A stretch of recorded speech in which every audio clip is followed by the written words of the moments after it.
Hey, what's up guys, it's Kelly. Welcome back to my channel. Today I'm doing my Six of Crows reading diary. If you find yourself enjoying this video, please don't forget to give it a thumbs up. It really helps me out. And if you're new here and would like to see more of me, then please subscribe. So this is going to be a spoiler-filled deep dive into my experience of reading Six of Crows. I'm on page 73 and initial thoughts are... So like, I genuinely really liked the Shadow and Bone trilogy. I know a lot of people do not. I know for a lot of people it's like a necessary evil that they go through to get to Six of Crows, or even worse, they read it after they read Six of Crows and then just like comparatively hated it, which I get, and I'll get into that in a second, but like I genuinely did enjoy it. I thought that it was a really fun series. I liked the storyline. I didn't hate the ending. I thought that it was like pretty well written. I thought that the characters were, well, I didn't really like them, but I thought they were interesting. So on the whole, I really enjoyed my experience reading the Shadow and Bone trilogy. However, just from like the first chapter of Six of Crows, I was already shook by how good it was. Like, you can just tell instantly how much she's grown as a writer, and just there was such a big tonal shift for me in like the way that her writing style's developed, in the way that she's building the characters, in the way that she's building up the world.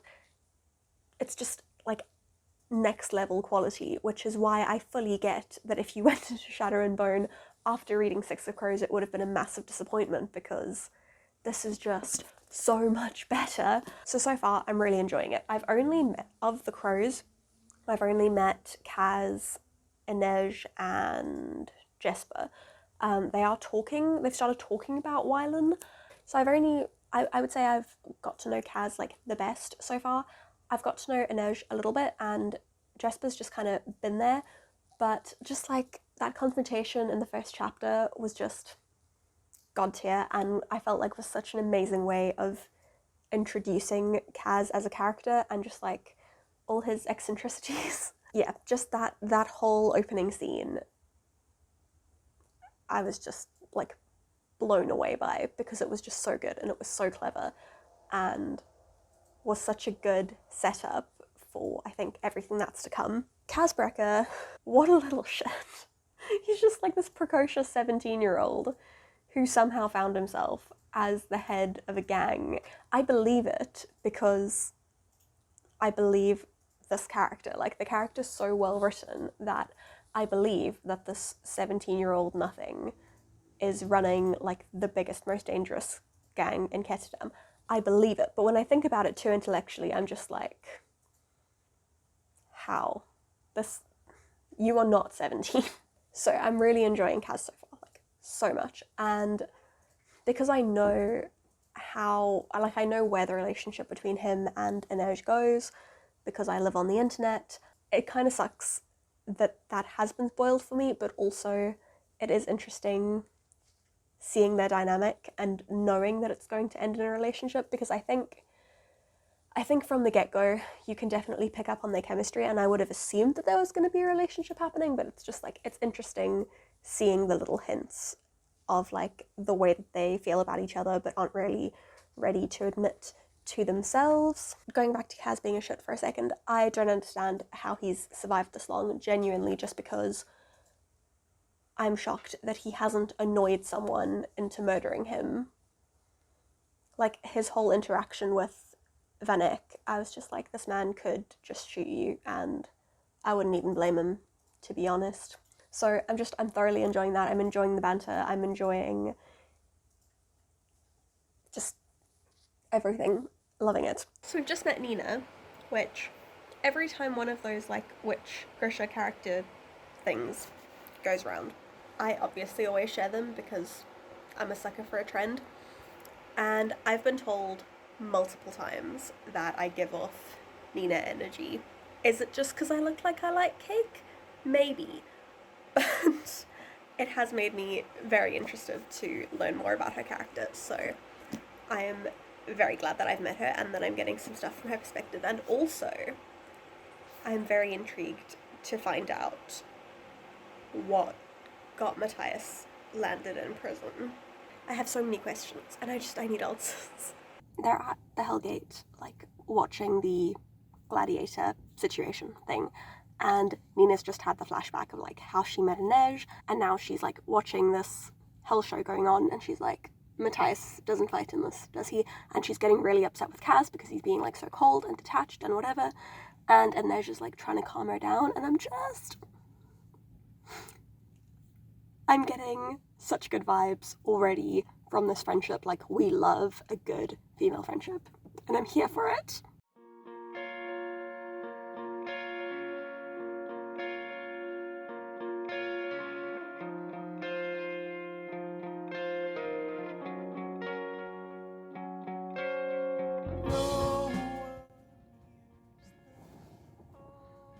I just read Matthias's fight, and I want to cry.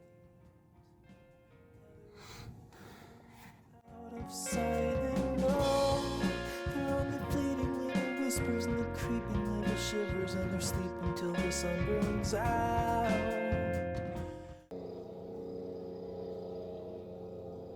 Okay. So Matthias has just, let me take my glasses off.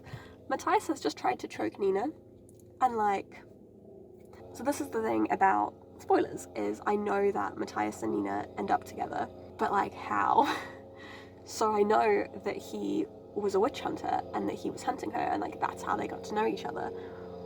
And I know that he then, like, they got to Ketterdam and he got arrested, and that she very clearly loves him, but like, did he love her before he got arrested, or does he still hate her? Like, did he love her before he got arrested and now has been like brainwashed into hating her, or did he like still hate her when they got separated and she loves him and he is still gonna hate her and they're gonna have to like find their way back to each other? And I'm just, feelings, so many feelings.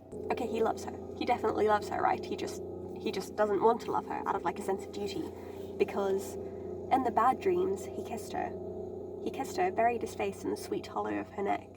Her curls brushed his cheeks, and he felt that if he could just hold her a little longer, every wound, every hurt, every bad thing would melt away. My absolute babies, oh my goodness. We love an angsty love story. We stan enemies to lovers in this house, and it's gonna be real slow burn, isn't it? Yep, it's gonna be real slow burn. Also, the fact that his first chapter starts with the line, Matthias was dreaming again, dreaming of her. Deceased. I am deceased. I have left the mortal world and I am deceased. So yes, it's just like a sense of duty that makes him convince himself that he doesn't love her. And like, people who are in love and want to be together but won't admit their feelings to each other or even themselves because of duty is a trope that we love to see. One thing that's really striking me is it's been a while since I've read a multi-POV third-person narrative that's so well done. So I really like a multi-POV story, but I find a lot of them, it often just feels like it's still an omniscient narrator and you're just supposed to be focusing on that person. Whereas the thing I'm finding Leigh Bardugo does really well is really putting you into the mindset of the person whose POV it is, which is like the point of a multi-POV, right? But so even though it is a third-person narrative,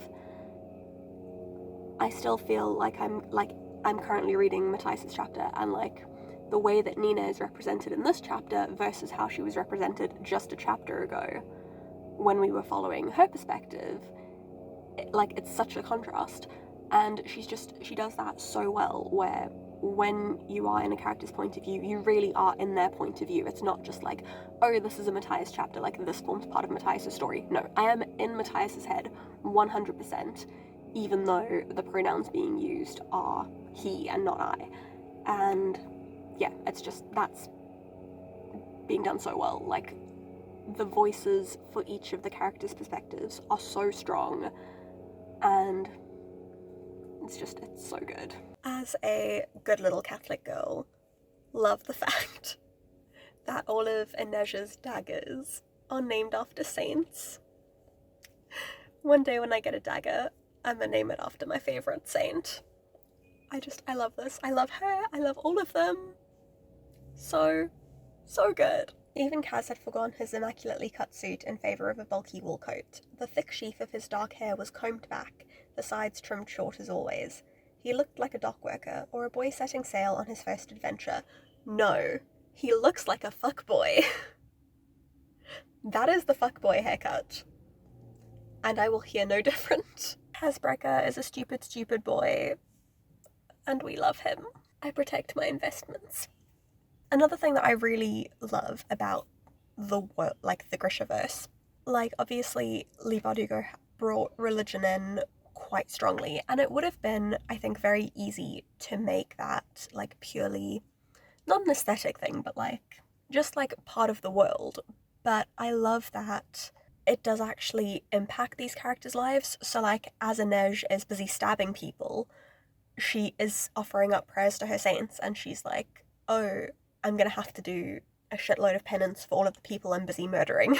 I just find that very often when religion is brought into books, especially a religion like this, which is very clearly inspired by, like, Catholicism and the Orthodox Church, because it's such a visually compelling faith, and, like, there's so much tradition and history there, it can be very easy to just bring in, like, the cool parts of it just as, like, part of the world building, and then kind of leave it and just have it be there.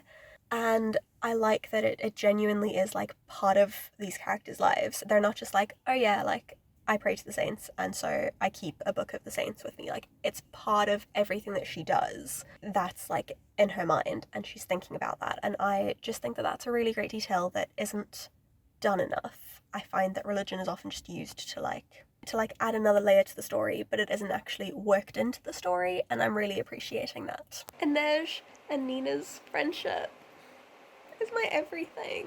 I don't know why I wasn't expecting it. It's not like I was expecting them to dislike each other. Like, I know that the six of them are, like, a crew. I mean, I knew that they got to that point, at least. I don't know, I wasn't expecting them to be, like, so close and them to have such a great relationship, and I just love it so much, and I love how well they understand each other without having to say too much, and it's just, I love it so much. Also, can we just talk about Kazbrecker being a stupid little shit? Like, the way that he refers to Inej as his wraith, my heart, but also, he's so stupid. He's such a stupid, stupid boy. Like, he acts all, like, big and strong and manly, and then you're inside his head and you're just like, this is a 17-year-old boy who is just in love with a 17-year-old girl and is completely incapable of processing his emotions in a healthy way. And it hurts. Also, the story of him and Geordie growing up just, like, broke my heart. Well, the story of him and Geordie coming to Ketterdam, and when he says that he saw the gleam of greed in Geordie's eyes for the first time, I'm just like,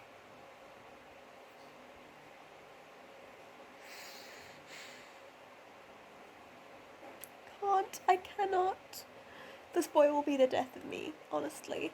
I think that also something that Leigh Bardugo is so good at doing is these little moments of levity and these little moments of comic relief. Like that ridiculous conversation that they have about the ghosts that ends with Matthias saying, you know, my ghost wouldn't even associate with your ghosts. Like, she's just so good at bringing these little moments of levity in that I think just really help to break the tension, but without, it doesn't stop the tension from building, it just, for a minute, reminds you that these are kids. Anyway, it's so good. It's so good. And I'm loving it so much. So they are in Fjerde? Fjerde is how I would assume you pronounce it.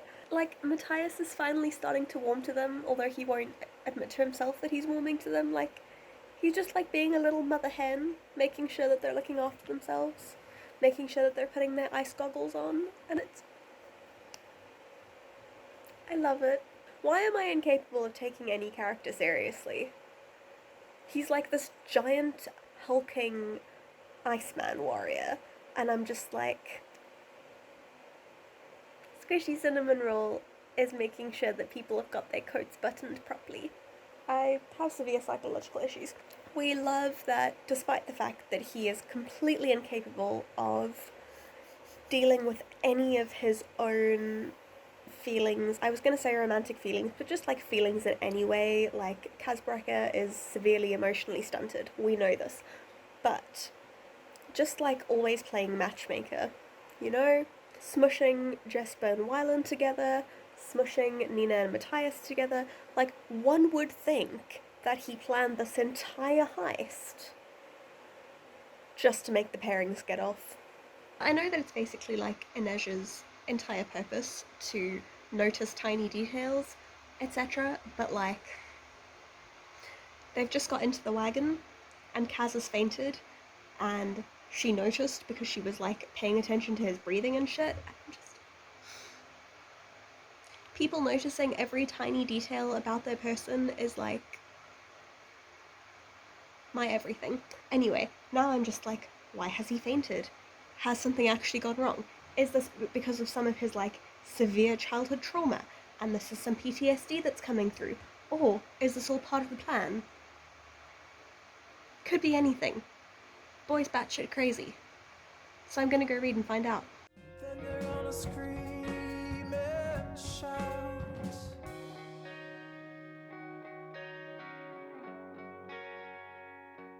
So it was because of severe childhood trauma.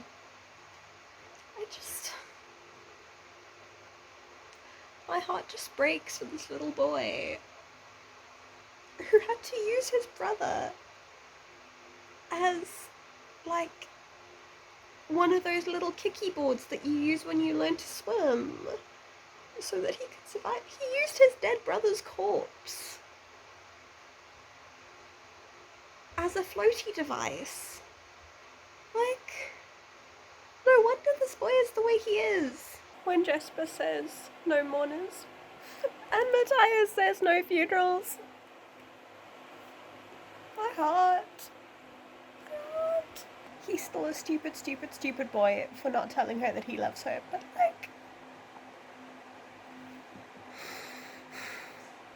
he let Inej touch his face. Why does this book have to hurt so much? And like, why do I know that Crooked Kingdom's gonna hurt even more?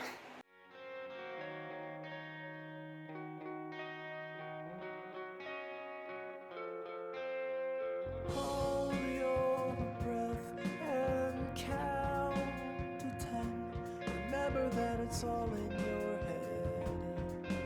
If you let them in, they'll breed and spread. And oh, you gotta take them, gotta break them, gotta shake them, gotta make them even stutter till they're all burned out. You gotta drive them out. I will have you without armor.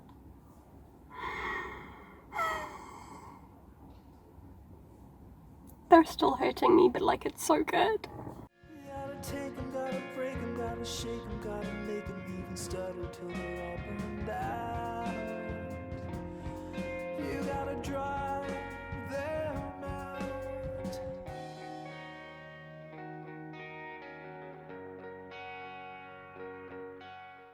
Okay, I just finished, and like, so fucking good. Like, I'm just floored by it. Like, it was so brilliant, it was so clever, and there were so many like layers and intricacies to all of the plots, all of the schemes. Just like, Leigh Bardugo is a master at planning heists. Like, if she wanted to use her power for evil, she could be ruling the world right now, honestly. Just so good. And like, the writing was exquisite. The characters were all just so well developed, so well fleshed out.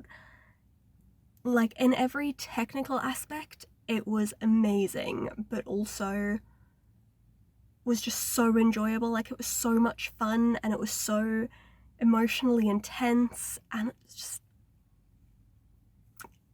yeah, it's amazing. Obviously it was a 5-star read. Like, I loved it so much. And I'm now so excited for Crooked Kingdom. Like, I didn't know kind of what to expect Crooked Kingdom to be about, but now, like, the second little heist that Kaz has planned, I'm just like, it's gonna be such a good time. Yeah. Loved it, loved everything about it. So good, so clever, just perfect in every way. So thank you very much for watching. If you enjoyed this, then please don't forget to give it a thumbs up and subscribe if you aren't already. Let me know in the comments what you thought of Six of Crows. Let me know who your favourite character is. Let me know which character you think you're most like, which character you think I'm most like. Honestly, I just want to talk about this book forever, so like, give me all that Six of Crows interaction, because we love to see it. In the description, you'll find links to all of my social media. That's my Facebook, Instagram, Twitter, Goodreads, as well as my blog. You'll also find a link to my TikTok, which is new. You'll also find links to my Patreon, my Ko-fi account, my Redbubble store, my online store, and my Black Horse affiliate link if you'd like to support me on any of those. But that's it for me today, and I shall see you all again very soon. Bye! My life is grounded